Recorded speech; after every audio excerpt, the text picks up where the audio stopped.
This is the story of Jenny and the Jets Cafe. It's 8 o'clock in the morning. Jenny, a 40-something woman, is hurriedly walking down the street. She had a rush morning with kids and a slightly cranky husband before leaving home. The tube was packed too, and that annoyed her because she was hoping to read that report again, the report she needs for the 9:30 meeting today. So Jenny hurries down the street when the smell of fresh coffee reminds her she hasn't had one yet, didn't have the time. She looks at her watch and decides she can pop in, maybe even take a few minutes to read that damned report. Jenny enters the Jets Cafe. Notices few people standing near the counter. Now she's worried. Is the service slow? Wondering if she'll be okay on time, Jenny looks around and crosses the eyes of one of the service staff, a young woman smiling at her. "What can I get you?" "A regular latte, please." "Would you like that to take away or have in?" "Oh, I'll have it in. I'll find a place to sit." "Great. There are a few tables at the back, and if you take a seat, I'll bring you a latte in just a couple of minutes. Would you like something small for breakfast with that?" "Oh, no, thank you," Jenny says. "I don't have the time." "I understand. Contactless payment?" "Yes, please." "Thank you. Please have a seat, and I'll bring the latte in just a minute," the young woman says and smiles again. Jenny walks to the back of the cafe, finds a seat and looks around the place while pulling the report out of her bag. It feels cozy, she thinks. And before the couple of minutes are gone, the young servicewoman is next to the table, putting the cup of latte down, with a smile and a little treat next to it, an organic, homemade mini cookie. "Here is your latte and a little cookie from us to you. It's so tasty it takes no time to swallow at all, and we really hope you have a magical day." Jenny is pleasantly surprised, smiles back, and thanks the young woman. She realizes her entire mood, her entire state has been changed from earlier today. She's feeling noticed, appreciated, and her comfort as a customer seems to be important to them.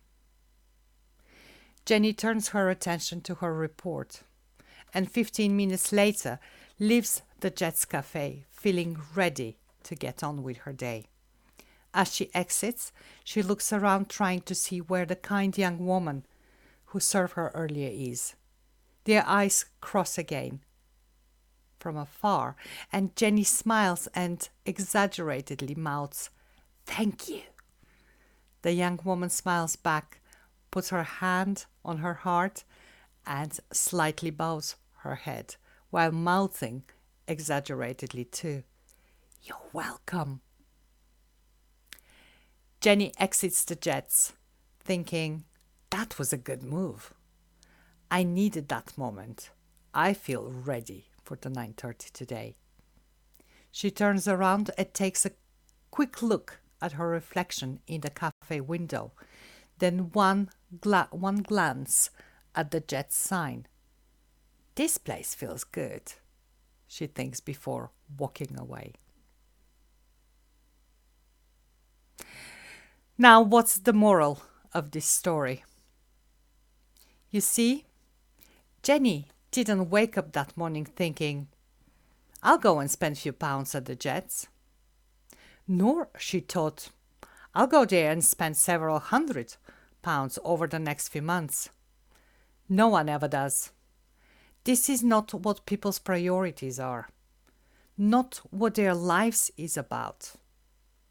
Jenny didn't even consciously know the Jets exist before that day. A cup of coffee is a commodity, But somehow the Jets turned it into something unique that day, something very personal to Jenny. And the story of Jenny and the Jets doesn't stop here. Because of how they made her feel that morning, Jenny started to stop by almost every day. It became almost a habit. On several occasions, she even planned to get there earlier so she could have a breakfast while quietly catching up with the news. She went back with colleagues and noticed the lunch menu is healthy, changes often, and the service is quick and efficient during lunchtime too. It wasn't the closest location, nor the cheapest in the neighborhood, but it has become Jenny's favorite one. And 80% of the time, she rather walk those few minutes and consciously give her time, attention, and spend money at a place and with people she likes. Every now and again, the Jet staff continue to surprise her with small treats, nothing exceptionally big, but the thought and warm service counted. And the funky names of those mini magic cookies made her smile every time. For Jenny, the coffee at the Jets was not a commodity anymore. There was an emotional connection which would be difficult, perhaps impossible, to replace. And that, my friends, is the essence of why and how we need to think about a client persona. We need to define how we create those emotional connections and how to organize our operations, train our teams so we can build a client base, a loyal client base. This is the most profitable one you could have.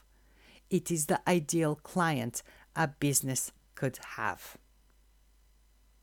And thus, if you'd like to know how to create an ideal client persona, join us at our step-by-step web class on Tuesday, 29th of October at 7 p.m. Click the link below to register, and we hope you will join us there. Have intent, grow, be inspired, and we hope to see you soon.